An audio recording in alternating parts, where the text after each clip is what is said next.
Ukraine को पश्चिमी देशों के हथियारों की सप्लाई रोकने के लिए रूस के राष्ट्रपति पुतिन के सीक्रेट प्लान का पर्दाफाश हो गया। पश्चिमी मीडिया का दावा है कि पुतिन ने अपने सीक्रेट प्लान को अंजाम देने के लिए कई अंडरकवर एजेंटों को पोलैंड भेजा था, जिन्हें पोलैंड की खुफिया एजेंसी एबीडब्ल्यू ने गिरफ्तार कर लिया।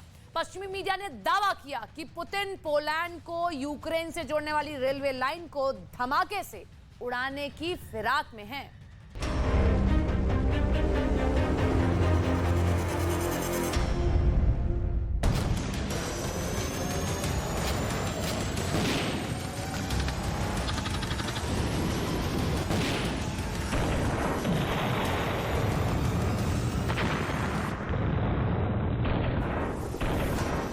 यूक्रेन के इन हथियारों का सप्लाई चेन कौन तोड़ने में लगा है? सेना को मिलने वाली गोलियों की सप्लाई लाइन को कौन काटने में लगा है? यूक्रेन की सेना तक युद्ध के हथियार ही ना पहुंच पाए, ये साजिश किसकी है?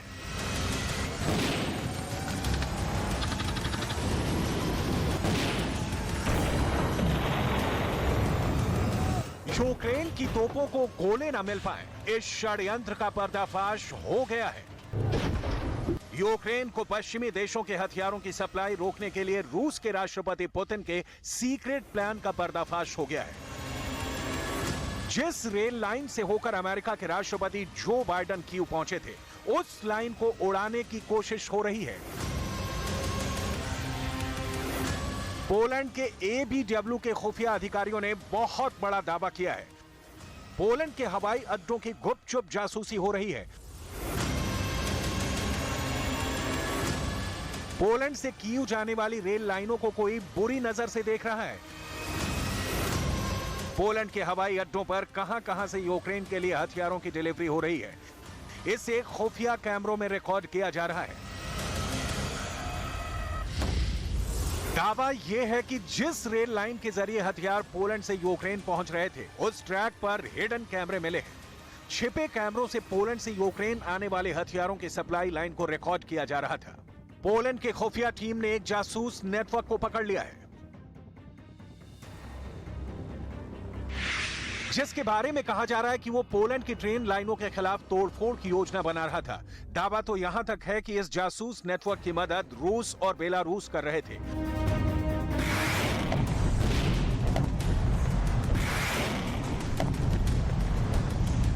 पोलैंड के एबीडब्ल्यू के खुफिया अधिकारियों ने इस काम में लगे 9 जासूसों को गिरफ्तार कर लिया। उन छिपे हुए कैमरों को भी खोज निकाला जो कीव जाने वाले अहम रेल लाइनों को रिकॉर्ड कर रहे थे। पोलैंड की खुफिया टीम के दावे के मुताबिक यूक्रेन की सीमा से 80 किलोमीटर की दूरी पर दक्षिण पूर्वी पोलैंड में रेज्जो में हवाई अड्डे के पास से गुजरने वाली रेलवे लाइन पर कैमरे लगाए गए थे। पोलैंड के रेज्जो में हवाई अड्डे का इस्तेमाल कीव जाने वाले पश्चिमी देशों के नेता करते हैं। गिरफ्तार किए गए लोगों से पूछताछ के आधार पर पश्चिमी मीडिया ने दावा किया कि पुतिन पोलैंड को यूक्रेन से जोड़ने वाली रेलवे लाइन को धमाके से उड़ाने की फिराक में है। ऐसा इसलिए ताकि पोलैंड के रास्ते यूक्रेन को पश्चिमी देशों से भेजी जा रही मदद को रोका जा सके। यूक्रेन युद्ध में ब्रिटेन और अमेरिका के बाद पोलैंड ने ही यूक्रेन की सबसे ज्यादा मदद की है।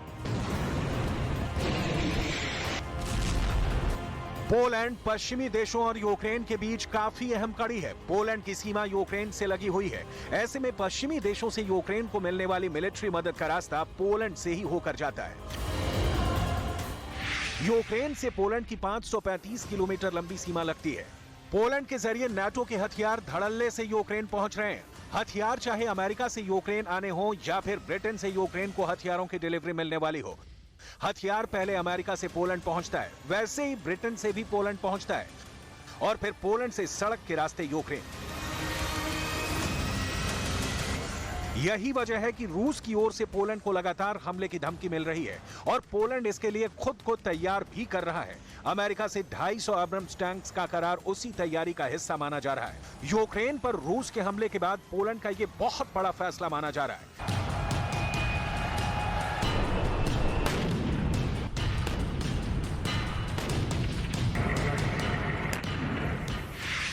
यही वजह है कि पोलैंड ने अमेरिका से मिलने वाले एब्रम्स टैंकों को रूस से लगी सीमा पर लगाने वाला है। पोलैंड रूस की मुख्य भूमि से काफी दूर है, इसके बावजूद पोलैंड की सीमा से सटे कलिनिनग्राद पर रूस का नियंत्रण है। कलिनिनग्राद से पोलैंड 232 किलोमीटर लंबी सीमा साझा करता है। अब एब्रम टैंकों को कलिनिनग्राद से लगे बॉर्डर पर तैनात करने वाला है।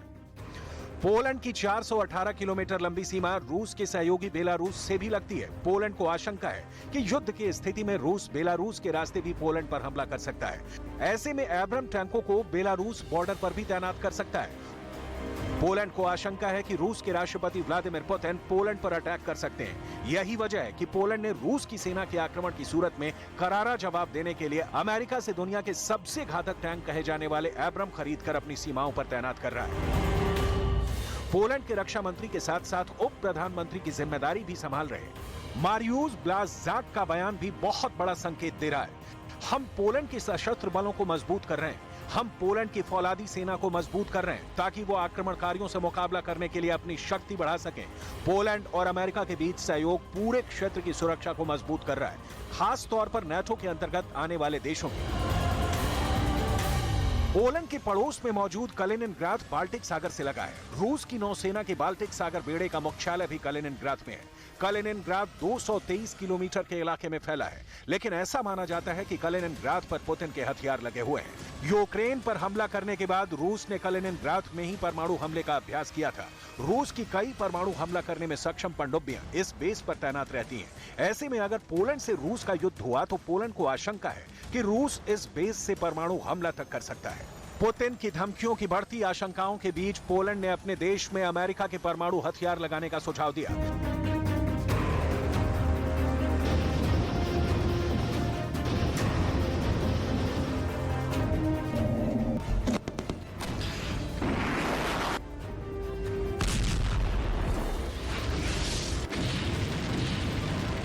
पोलैंड ने आशंका जताई है कि पुतिन यूक्रेन की सेना का सफाया करने के लिए परमाणु हथियारों का इस्तेमाल कर सकते हैं। पोलैंड पर पुतिन कितना खफा है, यह किसी से छिपा नहीं है।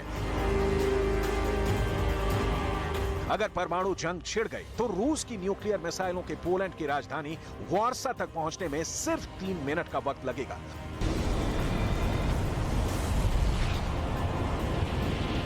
पोलैंड और उसके कई पड़ोसी देश नाटो के सदस्य हैं। ऐसे में अगर रूस पोलैंड को अपना निशाना बनाता है तो वो युद्ध रूस वर्सेस नाटो में बदल जाएगा।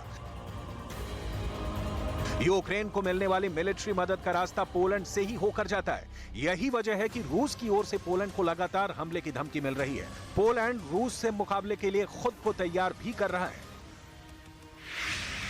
एब्रम टैंक के अलावा पोलैंड ने अमेरिका को 96 अपाचे हेलीकॉप्टर का भी ऑर्डर दिया है। पोलैंड को एक साथ 96 अपाचे हेलीकॉप्टरों की डिलीवरी मिलने वाली है। इस डील के बाद पोलैंड अमेरिका के बाद सबसे ज्यादा अपाचे हेलीकॉप्टर इस्तेमाल करने वाला दुनिया का दूसरा देश बन जाएगा। यूक्रेन पर रूस के हमले के बाद पोलैंड का ये बहुत बड़ा फैसला माना जा रहा है।